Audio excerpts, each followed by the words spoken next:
Hi guys எல்லாரும் எப்படி இருக்கீங்க? இன்னைக்கு நம்ம இந்த வீடியோல Black Summoner Anime Season 1 episode 11 தான் பார்க்க போறோம். அதனால இதுக்கு முன்னாடி இருக்கக்கூடிய எபிசோட் யாராச்சும் பார்க்கலனா ப்ளீஸ் போய் செக் பண்ணிட்டு வந்துருங்க. அப்பதான் இந்த எபிசோட்ல இருக்கக்கூடிய ஸ்டோரியை உங்களால தெளிவா புரிஞ்சுக்க முடியும். சோ பார்க்காதவங்க போய் பார்த்துட்டு வந்துருங்க. அப்புறம் அப்படியே ஆல்ரெடி பார்த்தவங்க நம்ம சேனலுக்கு சப்ஸ்கிரைப் பண்ணலனா உடனே சப்ஸ்கிரைப் பண்றாதீங்க. அதுக்கு பதிலா எப்பவும் போல இந்த வீடியோ பார்த்து முடிச்சிட்டு நம்ம சேனல்ல இருக்கக்கூடிய மத்த வீடியோவலத்தையும் செக் பண்ணி பாருங்க. அப்போ உங்களுக்கு பிடிச்சிருந்தா மட்டும் சப்ஸ்கிரைப் பண்ணிக்கோங்க. ஏன்னா இப்போ நீங்க பார்த்துக்கிட்டு இருக்கிறது இன்ஃபினிட்டி அனிமேஷன் சேனல். வாங்க டைம் வேஸ்ட் பண்ணாம இந்த எபிசோட் பேரலாம். சோ இந்த எபிசோட் ஓபன் பண்ணதும் கெல்வினோட டீம் மெம்பர்ஸ் எல்லாரும் சேர்ந்து ஒரு எல்ஃப் வில்லேஜுக்கு போயிட்டு இருக்காங்க. ஆனா இந்த எல்ஃப் வில்லேஜ் வெஸ்ட் சைடுல இருக்கக்கூடியது கிடையாது, ஈஸ்ட் சைடுல இருக்கக்கூடிய கெரேமிஸ்க்கு பக்கத்துல இருக்கக்கூடிய ஒரு எல்ஃப் வில்லேஜ். இருந்தாலும் இந்த இடத்துல வாழ்ந்துட்டு இருக்கக்கூடிய எல்ஃபுக்கும் வெஸ்ட் சைடுல இருக்கக்கூடிய எல்ஃபுக்கும் ஒரு பெரிய கனெக்ஷனே இருக்குது. அதனாலதான் இந்த இடத்துக்கு நம்ம போயிட்டு இருக்கோம்ன்ற மாதிரி கொஞ்சம் கோவமா பார்த்துட்டு வந்துகிட்டு இருக்க. கூட இருக்கக்கூடிய ஏஃபல் மட்டும் எனக்கு என்னன்னே தெரியல, இந்த இடத்துக்கு ஆல்ரெடி வந்த மாதிரி இருக்குதுன்ற மாதிரி சொல்றா. ஆனா மத்தவங்க எல்லாரும் இல்லப்பா அதுக்கு வாய்ப்பே இல்லை, நீ ஒரு ஆஃப் எல்ஃபா இருக்கல்ல, அதனாலதான் இந்த இடத்துக்கு ஆல்ரெடி வந்த மாதிரி உனக்கு தோணாலும் தோணலப்பா, ஒரு பிரச்சனை கிடையாது,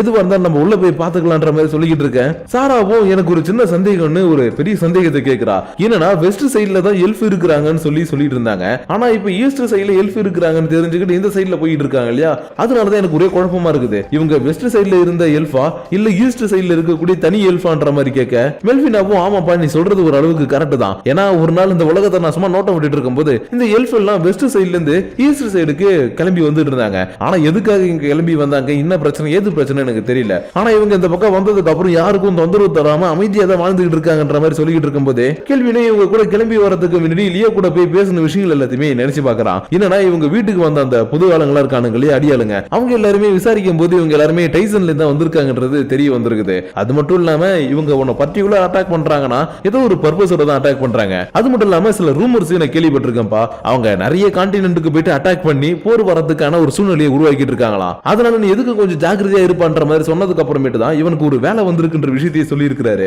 ஆனா இது ஒன்னும் நார்மலான ஒர்க் கிடையாது, எஸ் ரேங்குக்கான ஒர்க். அதாவது இப்ப இவன் ஏ ரேங்க்ல இருந்து எஸ் ரேங்குக்கு போகணும் இல்லையா, அந்த ரேங்குக்கு போறதுக்காக இந்த ஒரு வேலை செஞ்சா போதும் இவன் அசால்ட்டா இவனுடைய டீம் கூட சேர்ந்து எஸ் ரேங்குக்கே போயிடலாம். ஆனா அந்த வேலையை கொடுத்தது யாருன்னா ஈஸ்ட் சைடுல இருக்கக்கூடிய எல்ஃப் வில்லேஜோட கிங்கான கான்ன்ற ஒருத்தவன் தான் இவனுக்கு ரிக்வெஸ்ட் கொடுத்து அனுப்பி இருந்திருப்பான். அதனால அந்த விஷயங்கள் எல்லாத்தையுமே யோசிச்சு பார்த்துட்டு இப்ப இவங்க கிட்ட சொன்ன உடனே என்னது ஒரு கிங்கே உங்களுக்கு ரிக்வெஸ்ட் பண்ணி இருக்கிறாரா, அப்பனா இது என்ன வகையான ஒர்க்ன்ற மாதிரி கேட்கவும் இல்லப்பா இது எஸ் ரேங்குக்கான ப்ரொமோஷன் ஒர்க் தான், ஆனா இதுக்கு 2 கிங் அப்ரூவல் கொடுக்கணும். அதுல ஒரு அப்ரூவல் ஆல்ரெடி நம்மளுக்கு தெரிஞ்ச வாட்டர் கிங்டம் உடைய குவீன் நம்மளுக்காக கொடுத்துட்டாங்க. அதனால தான் இந்த எல்ஃப் வில்லேஜுக்கு கிங்கா இருக்கக்கூடிய காணி இப்ப இன்னொரு அப்ரூவல் தரேன்னு சொன்னதுனால அவர் நம்மள்ட்ட ரிக்வெஸ்ட் பண்ண ஒர்க்கை செய்யறதுக்காக போயிட்டு இருக்கோன்ற மாதிரி சொல்லிட்டு இருக்கும்போது இவங்களுடைய வண்டிக்கு யாரோ ஒருத்தவங்க அம்பலா விட்டு இவங்களை பயமுறுத்துறாங்க. யாரான்னு பார்த்தா இந்த எல்ஃப் வில்லேஜில் சேர்ந்தவங்க இருக்காங்க இல்லையா அவங்க தான். ஆனா நம்ம கெல்வினையும் கெல்வினுடைய டீம் இந்த இடத்துக்கு வர சொன்னது இவங்களுடைய அரசர் தானே. அதனால இங்க பாருங்க தேவையில்லாம அட்டாக் பண்ணாதீங்க, உங்களுடைய அரசருடைய உத்தரவுப்படி தான் நாங்க வந்துகிட்டு இருக்கோம்னு அவர் அனுப்பின ஒரு லெட்டர் எடுத்து இவங்கள்ட்ட காட்டவும் அப்பனா நீங்க தான் அந்த அட்வென்ச்சர் கெல்வினா, சாரிங்க என்ன மன்னிச்சிருங்க, இங்க நடந்த எல்லா பிரச்சனைக்கும் என்ன மன்னிச்சிருங்க, ஏன்னா இவங்க கிட்ட நான் ஃபர்ஸ்டே இன்ஃபார்ம் பண்ணாம விட்டுட்டேன், அதனாலதான் இந்த குழப்பம். அது மட்டும் இல்லாம என்னுடைய பேரு நெல்ராஸ், நான் தான் அந்த வில்லேஜோடைய இப்போதைய எல்டர், அதனால இந்த வில்லேஜோட எல்டரா உங்களை இந்த இடத்துக்கு நான் வரவேற்கிறதுல ரொம்பவே சந்தோஷப்படுறன்ற மாதிரி சொல்லிட்டு இருக்கும் போதே கெல்வின் கூட இருக்கக்கூடிய எஃப்எல பார்த்துட்டு இதுக்கு வாய்ப்பே இல்ல லூமி நீ உயிரோடவா இருக்கிற, நீ எஃப்எல பார்த்து லூமின்னு ஏதோ ஒரு பேரை சொல்ல இவளுக்கு ஏன் இவரு நம்மள பார்த்து இப்படி கூப்பிடுறாருன்னு சுத்தமா புரியவே இல்ல. இருந்தாலும் சரி ஓகே எங்க நம்ம பேச வேணாம், நம்ம என்னுடைய இடத்துக்கு போயிட்டு பேசலான்னு இவங்க எல்லாரையும் தன்னுடைய இடத்துக்கு கூட்டிட்டு போக இவரு திரும்பவும் மன்னிப்பு கேட்டுட்டு இருக்காரு. ஏன்னா இங்க வந்திருக்கிறது இவர் நினைச்ச பொண்ணு கிடையாது, ஏஃபல்ன்றது இப்ப இவருக்கு தெரிய வந்திருக்கும். அதனாலதான் என்ன மன்னிச்சிருங்க, நான் தெரியாதனமா ஒரு குழப்பமான விஷயத்தை உங்கள்ட்ட சொல்லிட்டு சொல்லிட்டு இருக்கும் போதே கேள்வியும் சரி ஓகே எங்க ஒன்னும் பிரச்சனை கிடையாது, இருந்தாலும் உங்க கிங் கொடுத்த வேலையை செய்யறதுக்கு முன்னாடி எனக்கு சில விஷயங்களை நீங்க கிளாரிஃபை பண்ணி ஆகணும்ன்ற மாதிரி கேட்கவும் எனக்கு புரியுது எதுக்காக உங்க கூட இருக்கக்கூடிய பொண்ணை பார்த்து நான் லூமின்னு சொன்னேன்னு உங்களுக்கு தெரிஞ்சாகணும் அதுதானன்ற மாதிரி கேட்கவும் ஆமா எனக்கு நீங்க எதுக்காக அப்படி கூட்டிங்கன்னு தெரிஞ்சுக்கிட்டே ஆகணும். ஏன்னா எஃபில நாங்க என்னுடைய டீம்ல சேர்க்கும் போது அவ ஒரு ஸ்லேவா தான் இருந்தா, அது மட்டும் இல்லாம வாழ்க்கையில என்ன நடந்துச்சு கூட அவளுக்கு தெரியல, பிறந்ததுல இருந்து ஸ்லேவா இருக்கன்னு சொன்னா. இருந்தாலும் இப்ப என்னுடைய டீம்ல அவ ரொம்பவே ஸ்ட்ராங்கான ஒரு பர்சன் தான், ஆனா அவளை பத்தின விஷயங்கள் எதுவுமே எங்க டீம்ல இருக்கவங்களுக்கு தெரியாது. அதனாலதான் நீங்க எதுக்காக அவளை பார்த்து அப்படி சொன்னீங்க, என்ன ரீசன்றது எங்களுக்கு சொன்னீங்கன்னா கொஞ்சம் புரிஞ்சுக்க முடியுன்ற மாதிரி சொல்லவும் இவரும் சரியா ஒரு 20 வருஷத்துக்கு முன்னாடி இவங்க எல்லாருமே வெஸ்ட் கான்டினென்ட்ல இருக்கும்போது நடந்த விஷயத்த சொல்றாரு. ஏன்னா அப்ப இவங்க எல்லாம் இந்த மாதிரி ஈஸ்ட் கான்டினென்ட்க்கு வராம ஒன்னா ஒரே இடத்துல சந்தோஷமா தான் வாழ்ந்துட்டு இருந்தாங்க. ஆனா அப்பன்னு பார்த்து இவங்க கூட்டத்துல இருந்த ஒரு எல்ஃப் மட்டும் டிராகன் கிங் கிட்ட போயிட்டு ஏதோ வம்புலத்திட்டு வந்துட்டான் போல. அதனால அந்த டிராகன் கிங்கும் என்கிட்ட வம்புலத்தவனு என்கிட்ட கொடுத்துருங்க இல்லையா இந்த கிராமத்தை ஒட்டு மொத்தமா அழிச்சிருவேன்னு ஃபர்ஸ்ட் வந்து மிரட்டிட்டு போனாரு. ஆனா இவங்களால யார் அந்த டிராகன் கிங்க போய் மிரட்டினதுன்னு கண்டுபிடிக்கவே முடியல. அதனால அடுத்த வாரமே அந்த டிராகன் கிங் மொத்த கிராமத்தையுமே அழிக்க ஆரம்பிச்சாரு. ஆனா அப்ப அதெல்லாத்தையும் பார்த்துட்டு இருந்த லூஃபின்ற பொண்ணால தாங்கிக்க முடியாம டைரக்டா அந்த டிராகன் கிட்ட போயிட்டு இங்க பார் என்கிட்ட எக்கச்சக்கமான மேஜிக் பவர் எல்லாம் இருக்குது, நிறைய விஷயங்கள் என்னால பண்ண முடியும், உனக்கு ஏதாவது பண்ணணும்னு தோணுச்சுன்னா என்ன பண்ணி என்ன சொல்லி என்ன வேணா செய், ஆனா என் கிராமத்தை விட்டுடுன்னு தன்னுடைய உயிரை பத்தி கூட கவலைப்படாம டிராகன் கிங் கிட்ட நேரா போய் பேசினா. அப்ப அந்த டிராகன் கிங்கும் சரி ஓகேப்பா, அவனுக்கு பதிலா நீ எனக்கு கிடைச்ச சந்தோஷம் தான், ஆனா நான் உன்னை கொல்ல போறதெல்லாம் கிடையாது, நீ என்னுடைய ஃபியான்சியா வரணும்ன்ற மாதிரி கேட்கவும் அவனும் சரின்னு சொல்லிட்டு எல்லாமே என்னுடைய கிராமத்துக்காகன்னு டிராகன் கிங் கூடவே கிளம்பி போயிட்டான்ற மாதிரி சொல்லவும், ஓ அப்படியா சரி ஓகே, இருந்தாலும் நீங்க அந்த இடத்தை விட்டுட்டு எதுக்காக இந்த இடத்துக்கு வந்தீங்க, டிராகன் கிங் தான் போயிட்டான் எல்லாமே நல்லா தானே இருந்துச்சுன்ற மாதிரி ஜெரால்டு கேட்க, இல்லங்க அதுக்கப்புறம் சரியா ஒரு 3 வருஷத்துக்கு அப்புறம் ஒரு சம்பவம் நடந்தது, அந்த சம்பவத்துக்கு அப்புறமேட்டு தான் நாங்க எல்லாருமே இந்த இடத்துக்கு வந்துட்டோம், ஏன்னா டிராகன் கிங் கூட போன எங்களுடைய கூட்டத்தை சேர்ந்த அந்த பொண்ணு இருக்கா இல்லையா, அவ சரியா ஒரு 3 வருஷத்துக்கு அப்புறம் பார்க்கும்போது டீ ஃபாரஸ்டுக்குள்ள இறந்து போன நிலைமையில கடந்தா, அதனால அவளை பார்த்ததுமே எங்க கூட்டத்தில் இருக்கக்கூடிய நிறைய பேருக்கு பயம் வர ஆரம்பிச்சிருச்சு, ஏன்னா டிராகன் கிங் திரும்பவும் வந்து இவளுக்காக கொல்ல போறேன் அதை பண்ண போறேன் இதை பண்ண போறேன்னு சொன்னா எங்களுடைய மொத்த கூட்டம் அழிஞ்சிரும் இல்லையா, அதனாலதான் இதுக்கப்புறம் எங்களால வெஸ்ட் கான்டினென்ட்ல இருக்க முடியாது, நாங்க இந்த இடத்துல இருந்து கிளம்புறோம்னு சில பேர் மட்டும் அங்கிருந்து கிளம்பி இந்த பக்கம் வந்து வாழ்ந்துகிட்டு இருக்கோன்ற மாதிரி சொல்லவும், சாரா உடனே அப்பனா நீங்க சொல்லக்கூடியவங்க தான் நம்ம ஏஃபலோடைய அம்மாவா இருப்பாங்கன்ற மாதிரி சொல்லவும், ஜெரால்டுக்கு எப்பயும் போல ஒரு கேள்வி வந்துருச்சு, என்னன்னா சாரா சொல்ற மாதிரி லூமின் தான் இவளுடைய அம்மானா டிராகன் கிங் தானே அப்பாவா இருக்கணும்ன்ற மாதிரி கேட்க, மெல்வினா உடனே இல்ல அதுக்கு வாய்ப்பே இல்லைன்ற மாதிரி சொல்லிட்டா, ஏன்னா இவளுடைய காடஸ் பவரை வச்சு ஏஃபல செக் பண்ணி பார்க்கும்போது இவளுக்குள்ள ஒரு ஹியூமனுடைய பிளட் கலந்த ஒரு எல்ஃப் ரத்தம் தான் ஓடிக்கிட்டு இருக்குதுன்னு தெரிய வந்துருச்சு, அதனாலதான் கண்டிப்பா இவளுடைய அப்பா டிராகன் கிங்கா இருக்க முடியாதுன்ற மாதிரி சொல்லிக்கிட்டு இருக்கும் போதே நெல்ராசும் என்ன மன்னிச்சிருங்க ஏஃபல், ஏன்னா எனக்கு தெரிஞ்சதை வச்சுதான் நான் சில விஷயங்களை சொன்னேன், அதனால உங்களுடைய மனசு கஷ்டப்படுத்துற மாதிரி ஏதாவது நான் பேசியிருந்தேன்னா என்ன மன்னிச்சுக்கோங்கன்ற மாதிரி கேட்கவும், இல்ல இல்ல நீங்க என்கிட்ட மன்னிப்புலாம் கேட்க தேவையில்ல, ஏன்னா என்னுடைய அப்பா அம்மா யாருன்னு எனக்கு தெரியாததுனால நீங்க சொல்ற இந்த விஷயங்களை என்னால கனெக்ட் பண்ணிக்க முடியல, அது மட்டும் இல்லாம எனக்கு இப்போ ஒரு ஃபேமிலி இருக்குது, ஏன்னா என்னுடைய மாஸ்டர் தான் எல்லாமே எனக்கு, அது மட்டும் இல்லாம அவருடைய தங்கச்சி எல்லாருமே எனக்கு ஒரு ஃபேமிலியா கிடைச்சிருக்காங்கன்ற மாதிரி சொல்லவும், சாராவும் ரியானை இவளை வந்து புடிச்சுக்கிட்டு ஆமா ஆமா நீங்க சொல்ற மாதிரி எங்களுடைய ஃபேமிலி தான், ஏன்னா எங்களுக்கு தினமும் சமைச்சு போட்டு அம்மா மாதிரி பாத்துக்கிறீங்கன்ற மாதிரி இவளை பிடிச்சி கதறிக்கிட்டு இருக்க, கொஞ்ச நேரத்துல கேள்வினும் சரி ஓகே இதுக்கப்புறம் நம்ம வந்த வேலையை பத்தி பேசலான்னு எங்களை எதுக்காக உங்களுடைய அரசர் இந்த இடத்துக்கு வர சொல்றாருன்ற மாதிரி கேட்கவும், இவரும் ஆமாப்பா உங்ககிட்ட அதை பத்தி நாங்க சொல்லி ஆகணும், இல்லனா எங்க வில்லேஜை சுத்தி நாங்க யாருமே உள்ள வரக்கூடாதுன்னு மேஜிக்கல் பேரியர் எல்லாம் போட்டு வச்சிருக்கிறோம், பட் டைசனுடைய ஆர்மியை சேர்ந்தவங்க எப்படி அந்த பேரியரை தாண்டி உள்ள வந்து இங்க இருக்கக்கூடிய எல்ஃப் மக்களை எல்லாருமே கடத்திட்டு போறாங்க, அது மட்டும் இல்லாம அவங்க கிட்ட வித்தியாசமான டேஞ்சர் பீஸ்ட் அப்புறம் நிறைய மான்ஸ்டர்ஸ் எல்லாம் இருக்குது, அதனாலதான் எங்களால சமாளிக்க முடியலன்னு எங்களுடைய அரசர்கிட்ட சொல்லவும் அவர் உங்களை இந்த இடத்துக்கு வர சொல்லி இருக்கிறாருன்ற மாதிரி சொல்ல, கேள்வினும் சரி ஓகே எனக்கு இப்ப இங்க என்ன நடக்குதுன்றது புரிய வந்துருச்சு, அதனால இதுக்கப்புறம் நடக்க வேண்டியது எல்லாத்தையும் நான் பாத்துக்கிறேன், ஆனா எனக்கு ஒரு சின்ன ரிக்வெஸ்ட், உங்களுடைய கிராமத்தையே நான் கொஞ்சம் மாடிஃபிகேஷன் பண்ணலாம்னு இருக்கிறேன், அதுக்கு உங்களுடைய பெர்மிஷன் கிடைக்குமான்ற மாதிரி கேட்க, இவரும் சரி ஓகேப்பா நீங்க என்ன வேணாலும் பண்ணுங்க, ஆனா என்னுடைய மக்களுடைய உயிருக்கு மட்டும் எந்த ஒரு ஆபத்தும் வராம பாத்துக்கோங்கன்ற மாதிரி சொல்ல, கேள்வின்னு ஒரு மாதிரி வித்தியாசமா சிரிச்சுட்டு சரி ஓகே இன்னைக்கு நம்மளுக்கு எக்கச்சக்கமான வேலை இருக்குதுன்னு இந்த பக்கம் இவன் கிராமத்துல நிறைய விஷயங்களை செஞ்சுக்கிட்டு இருக்க, இன்னொரு பக்கம் டைசனுடைய ஆர்மி டேஞ்சர் பீஸ்ட் அப்புறம் இந்த மான்ஸ்டர்லாம் இருக்காங்க இல்லையா அவங்களெல்லாம் கூட்டிக்கிட்டு அட்டாக் பண்றதுக்காக வந்துகிட்டு இருக்காங்க, அது மட்டும் இல்லாம இந்த மான்ஸ்டர் பீஸ்ட் எல்லாத்தையும் இவங்களால கட்டுப்படுத்த முடியுது, ஏன்னா ட்ரெஸ்டின் ஒருத்தவனை பார்த்தோம் இல்லையா அவன் தன்னுடைய மேஜிக் பவர் மூலியமா பீஸ்ட் அப்புறம் இந்த மாதிரி மான்ஸ்டர் எல்லாத்தையுமே கண்ட்ரோல் பண்ணுவான், அதனாலதான் அவனுடைய ஆர்மியில இருக்கிறவங்க இந்த பக்கம் அட்டாக் பண்றதுக்காக வந்துகிட்டு இருக்க, இவங்களுடைய கண்ணுக்கு இந்த இடத்துல எந்த ஒரு எல்ஃப் வில்லேஜ் இருக்கிற மாதிரி தெரியல, அதனால என்னப்பா இங்க இருந்தவங்க எல்லாம் நம்மள பார்த்து பயந்து ஓடிட்டான்ல இல்ல தன்னை சூசைட் பண்ணிட்டு இறந்து விட்டான்லான்ற மாதிரி பேசிக்கிட்டு இருக்கும்போது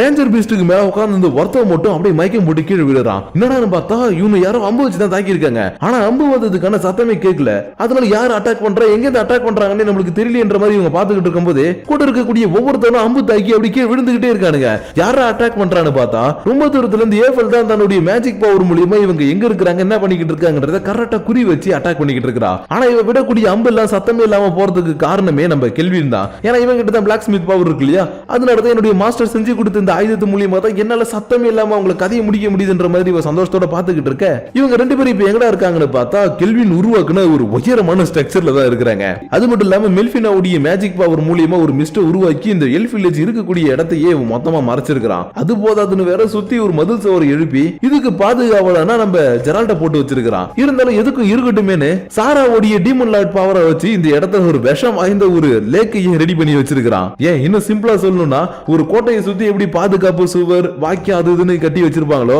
அந்த மாதிரி தான் இது சின்ன எல்ஃப் வில்லேஜா இருந்தாலும் இதை பாதுகாக்கிறதுக்காக சூப்பரான ஒரு டிஃபென்ஸ் உருவாக்கி இருக்கிறான், இருந்தாலும் நிறைய பேர் காட்டுக்குள்ள அங்கங்க கேம்பெயின்லாம் பண்ணி இவங்களை அட்டாக் பண்றதுக்காக வருவாங்க இல்லையா, அதனால அவங்களை அட்டாக் பண்றதுக்காக ரியான் அலெக்ஸ் மெல்ஃபினா சாரா இவங்க 4 பேரையும் ஆளுக்கு ஒரு பக்கமா போயிட்டு அட்டாக் பண்ணுங்கன்னு சொல்லப்போம், சாரா மட்டும் தனியா போயிட்டு நான் அந்த டேஞ்சர் பீஸ்ட் எல்லாம் பாத்துக்கிறேன் நீங்க மத்தவங்களை பாத்துக்குங்கன்னு இதுங்க கூட ஜாலியா விளையாண்டுகிட்டு இருக்க, இன்னொரு பக்கம் இவங்க 3 பேரும் சேர்ந்துக்கிட்டு வரவங்க எல்லாருமே புடிச்சு போட்டு போராடி அடிச்சுக்கிட்டு இருக்காங்க, இதுல தப்பிச்ச ஒருத்தன் மட்டும் இவங்களுக்கு ஜெனரலா இருக்கக்கூடிய ஓடி வந்து ஐயோ ஜெனரல் எங்களை எப்படி காப்பாத்துங்க, இங்க வந்திருக்கக்கூடிய 2 பொண்ணுங்க நம்ம மொத்த ஆர்மியுமே அடிச்சு தம்சம் பண்ணிக்கிட்டு இருக்காங்க, அதனால ஏதாச்சும் பண்ணுங்கன்ற மாதிரி கதறவும், எப்பா என்னப்பா ஏதாவது கட்டிங் போட்டு வந்துட்டியா இப்படி ஓடிக்கிட்டு இருக்க, இந்த நேரத்துல எந்த பொண்ணுங்க வந்து அட்டாக் பண்ணுவாங்க, அதுக்கெல்லாம் வாய்ப்பே இல்ல, பேசாம போயிட்டு வேலையை பாரு பண்ற மாதிரி சொன்னாலும் இல்ல நான் உங்களுக்கு சொல்றது புரிய மாட்டேங்குது, அவங்க வந்துட்டாங்கன்னு சொல்லும் போது கரெக்டா அந்த இடத்துக்கு மெல்ஃபினாவும் ரியானும் வர இவங்களை பார்த்துட்டு இருந்த சோல்ஜர் என்ன விட்டா போதுடா சாமி நான் ஓடிடுறேன்னு தலை தெறிக்க ஓடி போயிட்டான். அது மட்டும் இல்லாம இந்த ஆளை தனியா விட்டுட்டு போயிட்டான் இல்லையா, அதனால சரி ஓகே இதுக்கப்புறம் நம்ம தனியா இருந்தா சமாளிக்க முடியாது,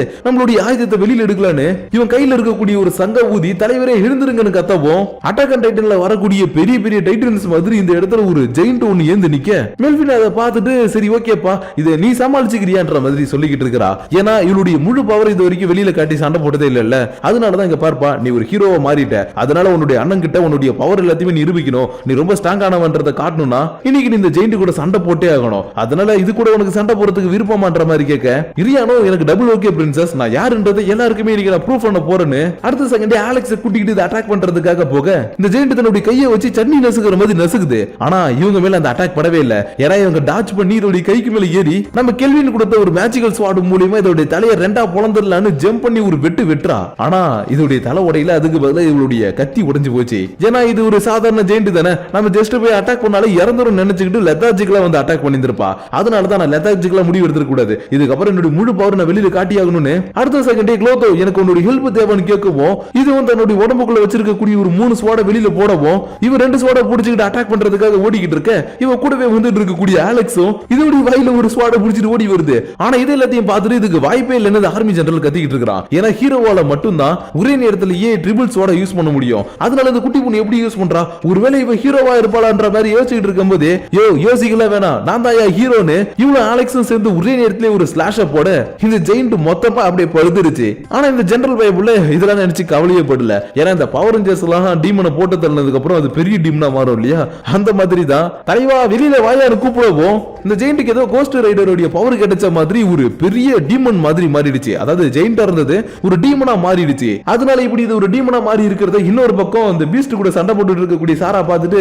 அவங்களுக்கு மட்டும் நல்ல நல்ல ஆப்னண்டா கிடைக்கிறாங்க, எனக்கு பாரு இந்த மாதிரி முக்க முக்க ஆப்னண்ட் தான் கிடைச்சிருக்குன்ற மாதிரி கத்திக்கிட்டு இருக்கும்போது கேள்வின்னு இந்த ஜெயிண்ட் ஒரு பீஸ்டா மாறி இருக்கிறத பார்த்துட்டு ஓ பீஸ்டா சரி ஓகே இது ஈஸியாவா சமாளிச்சிருவா, ஏன்னா ரியான் ஜஸ்ட் ஒரு ஹீரோ மட்டும் இல்ல என் கூட கான்ட்ராக்ட் போட்டுக்கிட்ட ரொம்பவே ஸ்ட்ராங்கஸ்டான ஒரு பர்சன்ற மாதிரி இந்த பக்கம் இவன் சொல்லிக்கிட்டு இருக்கும்போது இன்னொரு பக்கம் அந்த ஜெனரல் இருக்கான் இல்லையா அவன் நம்ம வடிவேல் டைலாக் எல்லாம் போட ஆரம்பிச்சிட்டான். அதாவது என் தலைவனை ஒண்டியா கார்கில அனுப்புனா போதுண்டா எரிமலை பனிமலையாகும் பனிமலை எரிமலையா உண்டான ஒரு டைலாக் சொல்லுவாங்க இல்லையா, அந்த மாதிரி இந்த இடத்துல டைலாக்கா சொல்லி கத்திக்கிட்டு இருக்க ரியான் நம்ம கேள்வின்னு சொன்ன மாதிரி கொஞ்சம் கூட கவலையே படல, இதெல்லாம் எனக்கு ஜுஜிபி மேட்ரு, அதனால போன தடவை போட்ட ஸ்லாஷ் மாதிரி இன்னொரு ஸ்லாஷ் கொஞ்சம் பயங்கரமா போட்டு இதை ஒரே அடியா முடிச்சிடலான்னு திரும்ப செம வேகமா இதுக்கு மேல ஏறி வந்தவ ஜெனரேட் ஸ்லாஷ் என்ற ஒரு ஸ்லாஷ போட்டு இதோடைய கதையை மொத்தமா முடிச்சிட்டா. ஆனா இது எல்லாத்தையும் இவ்வளவு நேரமா பில்டப் கொடுத்துட்டு இருந்தவனால சுத்தமா தாங்கிக்கவே முடியல, ஏன்னா சாதாரண ஒரு சின்ன பொண்ணு மாதிரி தான் இருக்கிறா, இவளே அசால்ட்டா போய் போட்டு தள்ளிட்டா இல்லையா, அதனாலதான் இதுக்கு வாய்ப்பு இல்லைன்ற மாதிரி இவன் பாத்துக்கிட்டு இருக்கும் போதே இந்த ரியானோ ஐயா சாலி நான் சூப்பரா எல்லாத்தையுமே செஞ்சேன் பிரின்சஸ் நீங்க பாத்தீங்களா அதை நான் எப்படி அட்டாக் பண்ணுன்ற மாதிரி இவளை வந்து கட்டி பிடிச்சிட்டு பேசிக்கிட்டு இருக்க.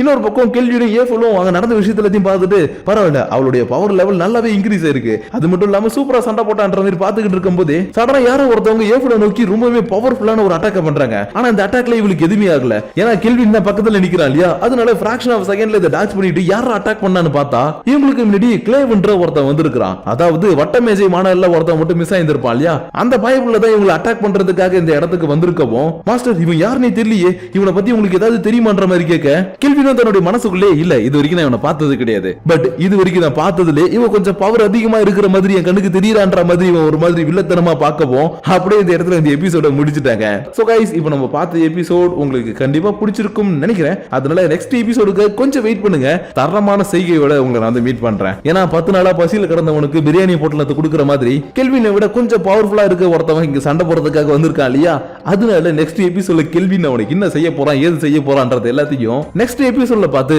நம்ம ஜாலியா என்ஜாய் பண்ணலாம். ஆனா அதுக்கு முன்னாடி இந்த எபிசோட பத்தி உங்களுடைய பர்சனல் தாட்ஸ் அண்ட் வியூஸ் எப்பயும் போல கீழே இருக்கக்கூடிய லைக் ஷேர் பட்டனை தட்டி விட்டுட்டு கமெண்ட் பண்ணுங்க. அப்படி நீங்க பண்ணக்கூடிய அந்த கமெண்ட்ஸோட சேர்த்து உங்களை நெக்ஸ்ட் எபிசோட வந்து மீட் பண்ற வரைக்கும் உங்களிடமிருந்து விடைபெறுவது உங்கள் நான்.